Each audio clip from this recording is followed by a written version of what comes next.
What's going on, everybody? It's your boy C-Zar, and we are talking about Bitcoin today. The purpose of this video is to do a February analysis video going over every February that we've seen relative to this kind of phase in the cycle and comparing them to see if we can draw a conclusion as to what to expect by the end of this month. I normally do these videos within the first couple of days of the month, if not even before the month starts, but this past couple weeks has been very busy for me, my friends. So we're going to get into this now. Hit the like button, subscribe. I've done videos like this, I think, since September, October, November. We crushed it. These videos were accurate as hell, man. It was awesome. December, January, not so much. Not so much. So let's see if we can keep up this winning record or if we're going to bring it down to a tie. So February analysis, I guess, the best way to do this is we'll start off on a monthly basis, okay? And we're going to go through and we're going to look at this from a cyclical kind of perspective, right? Not just any February, because there are Februaries here in this bear market. There's Februaries here in this bear market, but the way they perform might be different than how a bull market February would perform. So what we're going to do first and foremost is identify where all of these Februaries are in the bull market. And specifically, actually, we might be able to do this with cyclical lines. Let's see. Which one has the cyclical lines? Is it this one? No. Would it be this one? There we go, cyclic lines. Okay, so we're going to do February, but the last February of the bull cycle, right? Each time, if that's even a thing. So this February 2013, the next February you had was 2014, so February 2013, that was your last bull market February. I'm assuming we're in our last bull market February now. The next one was all the way here, February 2017, because it was December, January that you ended that. So all of these, yeah, it looks like that was your last February as well. This could be the last February. So automatically, I think looking at it like this gives us a kind of perspective as to what to expect. If we're looking at this, the very first February here, which again happened February 2013, we just had the halving in November of 2012, so it's after the halving. You had broken above. This was your high right here before your halving, because your halving was in November, so this was your pre-halving move. This was a post-halving breakout February, last February of the cycle, and what you saw that month was a 63% month. Let's just write 63%. We'll write that there. Okay, 63%. And we'll move that over here, 63%. Okay, cool. We'll make it green. Why is it red? It needs to be green because it grew, right? Green. There we go. Boom, 63%. It could be in a red box. Sure, I don't care. Next one here. Again, a green February. And again, kind of similar criteria. This halving in 2016, this is the February in 2017, so it's post-halving. But the halving we had was July 2016, and you can see the high was here. So this is our pre-halving move. This February, again, came at the post-halving breakout phase. And this February was a 22.88%. So we're going to round up. We'll just say 23% there, okay? 23%. Let's put you right over there on this February. Yeah, right there. 23%. Okay. 23%, yeah. Giving me Christmas vibes with these red and green colors. Okay. Next one here. We're looking at that last cycle's February, which truthfully, yeah, it would have been the cycle ending February anyways, but similar kind of aspect, right? Our halving this time was in May of 2011, so it was over here. Our pre-halving high was here. So again, this February happened on our post-halving move, our cycle ending finale breakout. But this February, you can see where here you essentially had that's 9 months left of a cycle. 9 months that time. This time you had, again, 10 months. Pretty similar. Last cycle, when we had that February, we only had 2 more months and then the bull cycle was over. Bitcoin continued to grow into November, but essentially the bull cycle was over 2 months later. So something of an abnormality, in other words, right? I just want to see here. Even here, even this cycle that we didn't have a halving, this bullish February, the last February here, came in 4 months before the end of the cycle, not 2 months like this one here. So that was pretty abnormal. Where these ones are more 9 to 10 months, that's kind of more to be expected.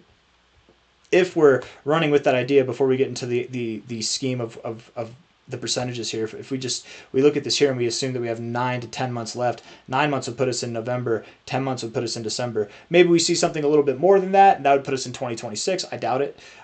Maybe we see something that's a little bit less than that, and it would put us, sometime in the fall of this year. I could see that happening, but I more think October, November would be when Bitcoin tops off. But this last cycle, what we had was a 36% February. Okay, 36% February. Let's get that in there. 36. I'll move it in a second, make it look nice and pretty for you. Let's see here. 36%. Boom. All right. I hope it's making sense so far. So we've got an average. They're all different. They're all very different. So there's nothing that's conclusive necessarily, but we can try and round that out a little bit. So let's take this average here. Let's go to, you can see I was looking at the Super Bowl winners, by the way. I think this pertains to what I'm about to say, because February, for those of you that don't know, and I'm sorry we're burning our retinas with this bright screen of eye death here, but February is also the month that the Super Bowl happens. And I did look to see if there's any correlation between the Super Bowl and Bitcoin's price growth or decay, and there is in fact no correlation at all. No, it's not correlated. If anything, what I can say is after the Super Bowl tends to be when Bitcoin grows. There was one time where it dropped 7%, but then it grew 20% from where the Super Bowl day was. Anyway, it's just inconclusive. It's nothing to go off of. Election cycles make sense. Super Bowl cycles, not so much. It's not that big of a deal. At least I didn't see enough data to conclusively decide that it was, but that's why that's there if anybody's looking at the tabs. Let's go to Google Calculator. I always wonder, too, if people are looking at these tabs, wondering what I have pulled up. It's always professional, or at least I hope it's always professional. We're doing 63, 23, and 36, so 63 plus 23 plus 36, you add that all up together and you get 122 divided by 3. What is that, like 40? What is that, 40.6 something? 40.7? I don't know. Divided by 3, right? We're doing it divided by 3. 40.6666, yeah. So that would be our average percentage. Now, that does include the 63%, which between 23 and 36%, 63 is kind of an outlier. So getting 40.6%, that is the true average, but I think it'd be safer to assume that it'd be something smaller than that. We probably would get something closer to a 23 to a 36% in February. This is, again, just based off of our last cycle ending February's, right? Post having breakout moves that happen, stuff like that, right? Let's see if we can get a little bit more of a refined number if we go through all the bull market Februarys. So let's add on some numbers here, okay? And this will just take a little second. It's not going to take too much time. This February here was 60%. I don't want to take this first market because that was just so crazy movement up. We haven't seen anything like that since, so I'm not going to include that. We've got that February there. We could take this February as well. No, it's a red one, so we're all good. Talking about growth. Or I mean, maybe we could include the February. I don't know. That was at the beginning of the cycle, though. We're at the very end. I don't know. Maybe I like it there. I don't think we need to go through all these Februarys. I was going to do that because that's normally what I do. But we are in such a precarious. We're in a very specific environment right now, right? We're toward the end of the cycle, right? Each of these Februarys from the bear cycle low to when this February happened, that was 16 months, right? From the beginning, not the bear cycle low, but the beginning of your bull cycle to that February, that was 18 months. Last cycle, from the bottom of your bear market to that was 26 months. And if you want to put it to the beginning of like when the bull market started, maybe 24 months, but still some long amount of time. Here we are at the low here to where we are here, 27 months. It's getting longer each cycle. It makes sense that this would be appropriate, the timing, the seasonality that we're going for. So I'm not going to compare other Februarys that have happened earlier in the cycle versus this one. I think just for all intents and purposes to keep this video short. So I don't like this. I don't like 40.6. I like that. I'd like it if it was higher, but I don't think that that's going to give us an accurate representation. I'm going to go for something between 36 and 23. But let's just go for this. So again, these numbers that we're deriving here, they're for a closing price, not for an overall growth from where we're at now. So if we're getting a 40.6% average, that would be from the opening price to the closing price. 40.6% would be 40.6 basically right here. Yeah, basically right there. That's at about $143,000, which that's fair. 143 is a fair number to hit because from a high to a low right here, that is your 2618. That's your double golden ratio right there. And you're already above this golden ratio, the 1618. Oftentimes when you tear above the golden ratio, you find support on it, you do go to that next one rather immediately. And sometimes even in cases like this where it's really bullish looking, and I think this is a very bullish look, you actually exceed that and you would see targets that are in this kind of money zone, as I like to call it, between the 2886 and the 3113 there. You don't always see these fibs come into play. Okay, that's not always the case. You likely would not see those kind of fibs come into play on a larger fib retracement like this, right? But even here, high to low, we still get, 143 is right in the range between the 1414 and the 1618. So, and this golden ratio here does line up very well with this one's money zone, quote unquote. That's just what I call it, the money zone there.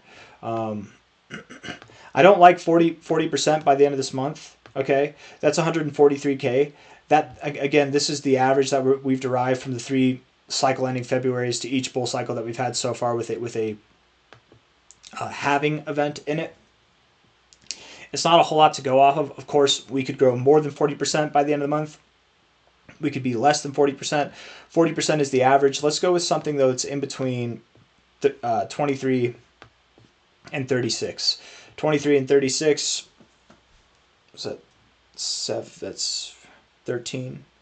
So then 6.5. Right. Would that be 32? No, that'd be, sorry, 29. It'd be basically 30%, 29%. 29 to 30, something right in there. So that'd be something around 132. So I could see that by the end of the month. I actually like that. That's more of a doable number in my opinion. I could see 140K. We could definitely be at 140K to 150. We could be higher than that by the end of this February. This might be the most bullish February we've seen in 2 cycles. It very well could be. We have 19 days and 22 hours left. It's very possible. But my expectation would be, maybe on a conservative note, to say that February, we're at 96K right now. I don't know how many people are calling for this, but we're going to boldly call for it here in hopes that I can finally break this 2-month down spree, right? Because in December, we were calling for prices to be at 120K or 130K. By the end of January, we were calling for prices to be at 130K. I'm going to do the same thing now in February. Okay, and we're doing, this isn't me just clinging to that number. This is me doing the data. This is me doing the statistical probabilities here. And each time the percentage growth we come to, it just happens to be the same number, which, great, whatever. Eventually I'll be right? If I call for 130K month after month, eventually I will be right. I'm not going to be up here when we're at 130K or higher by the end of February. I'm not going to be up here like, I told you so. I told you, because who cares, right? Nobody cares. I was one of the only people in November when we were at prices below 70K, right? You hear people say, nobody thought we were going to 100K in November. I did. You know what I mean? I definitely did. But I'm saying that now. It's kind of, I guess, a bad example of what I'm trying to explain. But I never bragged. I didn't throw a huge... I was happy that we were at 100K. I wasn't happy that I was right. Just like I'm not upset about being wrong. It's not about being right or wrong. It's about having good risk management at the end of the day anyways, right? But beyond all that, beyond all the talk here, my call for the end of February would be, I'm going to give it a bit of a range now instead of a specific target. Minimum, I would expect that we are above 130K.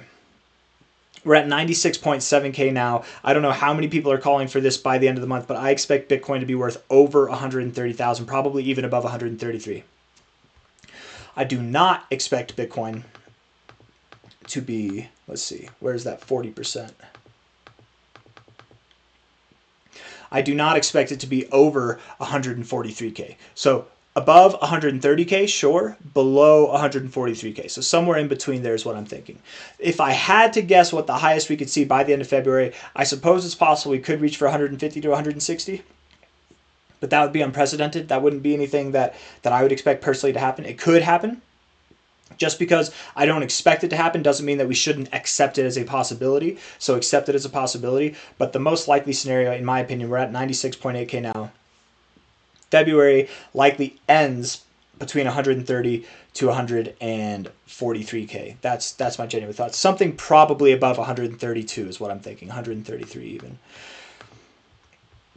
We're looking at the monthly time frame here. I actually want to bring all these back. Yeah, let's bring this back. Monthly time frame, looking at the RSI. And we can see with this February here, Your RSI, what reading were you at in that February there? That was a, let's get it, come on. You're at an 89.9. You can see the reading over here, right? It says that right there. I'm going over February. It says 89.94 in that February 2013. But you would have opened the month at a lower price. You would have opened it at an 82. You would have opened it at an 82 because January is where you close, so you would have opened it here. You know what I mean? So that was your closing reading was up there, but you wouldn't be there until the close. I don't know how much sense that makes, but just deal with me, okay? I'm going through some stuff. I'm going to explain it. Let's see. February 2017, where were you? 2017 January, you were at 79. 79 2017, and then February 2013, you were 72, 79. Okay, so 72. Both of the Januaries beforehand, because I hope it makes sense. Again, the reason why I'm not going off the February, even though we're analyzing February, that's the whole point of this video. We're analyzing February. Where the RSI was here on a monthly basis, this was at the closing points at the end of February. Where did it start, the RSI? It would have started at January's closing point. So I'm going through on the RSI and looking at the closing points here, and you can see January 2017, it closed at 79.7. January 2013, it closed at 82, or yeah, 2013, that's right. 82.3, 82.3, 79.7, that's pretty close. Those are pretty close to each other. Just to, as an observation. The next February that we had was all the way over here, February 2021. February 2021, January, that time was 88. But notice 88, that was the highest reading in the RSI we've seen by far, by a large bit, right? Going from a 79 or an 82 to an 88, that's a big jump on a monthly perspective especially. So higher readings closer to the end of the cycle. And this February was the closest to the end of the cycle that we had. Here, this February right now, January would have been when we closed, right? So January, that was at a 78.8. And that is nothing like what we saw last cycle, right? With the high readings, it's more like what we saw the last two cycles. It's actually 78.8. The first one, this one, its January was 79.2. This one was 82.3 or something like that. 78.8, that's in that same realm. I think something like this is what we should expect, man. We're basically similar to this cycle or this cycle here, where if you notice, we had 9 months of growth afterwards, 10 months of growth afterwards. Here we only had 2. We have more similar readings, more things in common with these two cycles. Perhaps it'd be more fair, instead of doing a 23 to 36%, maybe doing something between 23 and 63. Maybe that price above 140K by the end of February just became a whole lot more likely. I don't know. But still, crazy stuff. What I think is also important to note here is that from this moment on, you only had 2 red months for the rest of the cycle. In that 9-month period, you only had 2 red months. From here to the rest of the cycle, you only had 2 red months. So from here through the end of the cycle, 1 month, 2 months, even 3 months red, I'll take it, man. That's not bad compared to how many more months we have left in the cycle, which is at least, I would think, anywhere from 7 to 8, 9 or 10 months left. I've got nothing else to say. I think we've divulged enough information in this video. I think you guys get the picture of what I'm going for, right? I've said everything that I need to say. That last little part with the RSI was just there to just see where we are in respects to the RSI as a whole. Because I think, you know, if you've been following the channel here, you know, and hit that like button and subscribe if you haven't, you know that we're following this RSI to tell us when the cycle end is going to be. I would explain that in this video, but I want to end the video. Maybe I'll explain that in another one. I've explained it plenty of times, but essentially the monthly RSI, it gets 2 peaks every single cycle, and it's on that second peak that you get the end of the cycle. We haven't even had our first peak yet, you know what I mean? Here was the second peak last cycle, and that was the end. That was the all-time high, whereas the end of the cycle happened on the first peak. But I'm just talking at this point, guys. I think I've said everything I need to say. Hit the like button, subscribe. Thank you all for being here. 96.8K now, end of the month. 19 days, 22 hours from now, I'm expecting we will be firmly above 130K, potentially as high as 140K. And if we're higher than that, cool. That's great. I would love to be wrong. So hopefully it can prove me wrong in that sense. Anyways, take it easy, guys. Thank you all for being here. See you on the next one. Bye-bye.